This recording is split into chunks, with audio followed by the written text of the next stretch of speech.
பாக்கியமான ஒரு சஃபருடைய மாதம். சஃபர் என்று சொன்னால் ஏதோ ஒரு பீடை மாதம் என்பதை போல் இன்று ஒரு நம்பிக்கை வளர்த்து கொண்டிருக்கக்கூடிய நிலையிலே சஃபர் என்பது சஃபருல் முலஃபர் என்று அரபிகள் சொல்வார்கள், வெற்றிக்குரிய மாதம் என்று. இந்த சஃபருடைய மாதத்தில் தான் நமது உயிரினும் மேலான கண்மணி ரசூலுல்லாஹி ஸல்லல்லாஹு அலைஹி வஸல்லம் அவர்கள் நம்முடைய அருமை தாய் அன்னை கதீஜா நாயகி ரலியல்லாஹு அன்ஹா அவர்களை நிக்காஹ் செய்து கொண்டார்கள்.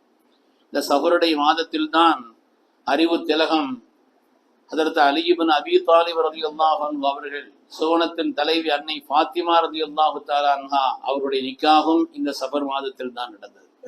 அதே போல இந்த சஃபரில் மாதத்தில் தான் நாயகம் ஸல்லல்லாஹு அலைஹி வஸல்லம் சொன்னார்களே, இன்ன மக்கத்த கத் அல்கத் இலைனா ஃபுலாத கபிதிஹா, மக்கமா நகரம் தன்னுடைய ஈரக்குலையை நம்மின் பக்கம் தூக்கி வீசிவிட்டது, அந்த ஈரக்குலை துண்டுகளை என்று சொன்னார்களே.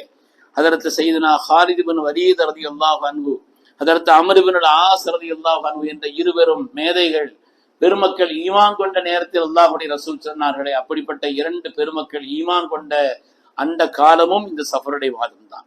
அதே போல் இந்த சஃபரிலே தான் கண்மணி ரசூலுல்லாஹி ஸல்லல்லாஹு அலைஹி வஸல்லம் ஹரஜன் நபி ஸல்லல்லாஹு அலைஹி வஸல்லம் மின் மக்கத ஃபீ சஃபர், தங்களுடைய ஹிஜ்ரத்தினுடைய பயணத்தை சஃபர் மாதத்தில் தான் மக்காவிலிருந்து துவங்கினார்கள்.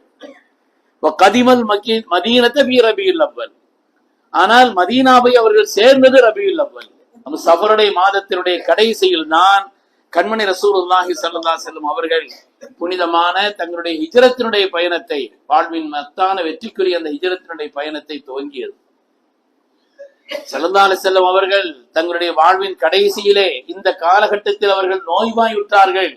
ரபியுல் அவ்வல் 12 அவங்க வஃபாத்தானாலும் கூட இந்த நாட்களில் நோயுற்றார்கள் என்பது அது அல்லாஹ்வுடைய விதி என்று அடிப்படையாக வைத்து பெருமக்கள் அதை சொல்வார்.